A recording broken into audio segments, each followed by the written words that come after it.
ಇದು court order ಮಾಡ್ತಾರೆ, summary ಅದ ರೀ, ಬಟ್ ಇದು ಆರ್ಡರ್ ಕಾಪಿ ಅದ ರೀ. ಇವೆಲ್ಲ ಬಿಟ್ಟು ಹ್ಯಾಂಗ್ ಮಾಡ್ತಾರೆ?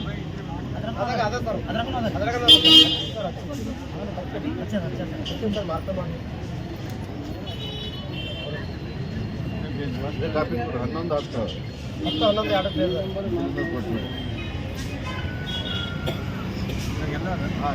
2 ಅದ ರೀ, 10 ಇದು 11 ಹಿಂದೆ ಇಲ್ಲೇ ಅದ ಇದು ಒಯ್ಲಿ. ಈ ಬಗ್ಗೆ ಯಾಕೆ ಪ್ರೊಸೀಜರ್ ತಪ್ಪ ಗ್ಯಾಪ್ ಆದರೆ ಅದು ಅವ್ರು ನಮ್ಗೆ ತಪ್ಪಿಸೋ ಸರಿದೆ ಅದು ನೇಮಕ ಮಾಡ್ರ. ಆ ನೋಟಿಫಿಕೇಶನ್ ತಪ್ಪದಲ್ಲ, ಕೋರ್ಟ್ ಆರ್ಡರ್ ಸ್ಟೇ ಅದ ರೀ. ಇದು ಪೇಮೆಂಟ್ ಆರ್ಡರ್ ಅದ ರೀ. 2 ಸರಿ ಇದೆ ಪೇಮೆಂಟ್. 34 54 ತಿಂಗಳು ಅದಕ್ಕೆ ಸುಮಾರು 6-7 ವರ್ಷದ ಆಗಿದೆ.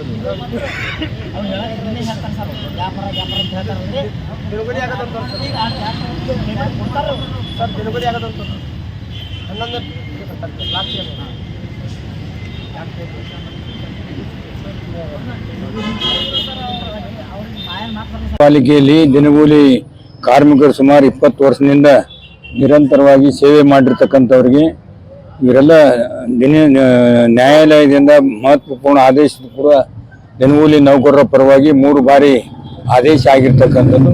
ಇವೆಲ್ಲವನ್ನು ಪರಿಗಣಿಸಿ ಇವತ್ತು ನಮ್ಮ ಮಹಾನಗರ ಪಾಲಿಕೆಯಲ್ಲಿ ಇವರ ಸೇವಾ ಭದ್ರತೆ ನಿರ್ಣಯವಾಗಿ ಇವರಿಗೆ ಸೇವೆಯನ್ನು ಕಾಯಂಗೊಳಿಸಿ ಪೇಮೆಂಟ್ ಕೊಡ್ತಕ್ಕಂಥದ್ದು ಬಗ್ಗೆ ಎಲ್ಲರೂ ಇವತ್ತು ಅಹೋರಾತ್ರಿ ಧರಣಿ ಸತ್ಯಾಗ್ರಹ ನಡೆಸ್ತಾ ಇದ್ದಾರೆ. ಇದರ ಬಗ್ಗೆ ನಿನ್ನೆ ನಾವು ನಿಂಬಾಳ್ಕರ್ ಅವರು ಮಾತನಾಡಿದ್ದೇವೆ, DC ಮಾತನಾಡಿದ್ದೇನೆ ಚೇಂಬರ್ಗೆ ಹೋಗಿ, ಆಮೇಲೆ ಕಾರ್ಪೊರೇಷನ್ ಕಮಿಷನರ್ ಜೋಡಿ ಮಾತನಾಡಿ ಇವತ್ತು ನಮ್ಮ ಉಸ್ತುವಾರಿ ಸಚಿವರು ಕೂಡ ತಿಳಿಸಿದ್ದೇನೆ. ಇವತ್ತು ಮಹಾನಗರ ಪಾಲಿಕೆಯ ಸಭೆ ಇದೆ, ಅದರಲ್ಲಿ ಹೋಗ್ತಾ ಇದ್ದೀನಿ. ಈಗ ಹೋಗಿ ಇದ್ರ ಬಗ್ಗೆ ಚರ್ಚೆ ಮಾಡಿ ಅವರಿಗೆ ನ್ಯಾಯ ತೋರಿಸ್ತಕ್ಕಂಥ ರೀತಿಯಲ್ಲಿ ಏರ್ಪಾಡು ಮಾಡಿ ಸ್ಟ್ರೈಕ್ ಮಾಡಿ ನಮ್ಮ ಕೇಸ್ ಆಗಿ ಬಸ್ ಸುಟ್ಟಿರ್ತಕ್ಕಂಥದ್ದು ಯಡಿಯೂರಪ್ಪ ಅವರು ಬಂದಾಗ ಅವಾಗಿನಿಂದ ನಾವು ಹೋರಾಟದಲ್ಲಿ ನಮಗೆ ಅವರೆಲ್ಲ ಆಶೀರ್ವಾದದಿಂದ ಅಧಿಕಾರ ಸಿಕ್ಕಿದೆ. ನ್ಯಾಯ ಏನಿದೆ ನ್ಯಾಯದ ಪರವಾಗಿ ಮಾತನಾಡ್ತೀವಿ. ಭರವಸೆ ನ್ಯಾಯಯುತವಾಗಿ ಸರ್ಕಾರದ ಆದೇಶ, ಕೋರ್ಟದ ಆದೇಶ ಮಾಡ್ತಕ್ಕಂಥದ್ದು ಮನುಷ್ಯನ ಹಕ್ಕು. ಮನುಷ್ಯತ್ವ ಇಲ್ಲದೆ ಇದ್ರೆ ಅದಕ್ಕೆ ನಾವು ಸಂಪೂರ್ಣವಾಗಿ ವಿರೋಧಿಸ್ತೀನಿ. ವೀಕ್ಷಕರೇ, ಈ ವಿಡಿಯೋ ನಿಮಗೆ ಇಷ್ಟ ಆಗಿದ್ರೆ ಈ ಕೂಡಲೇ ಸಬ್ಸ್ಕ್ರೈಬ್, ಕಮೆಂಟ್, ಲೈಕ್ ಮಾಡಿ ಹೊಸ ವಿಡಿಯೋಗಳನ್ನು ಮಾಡಲು ಬೆಂಬಲವನ್ನು ನೀಡಿ.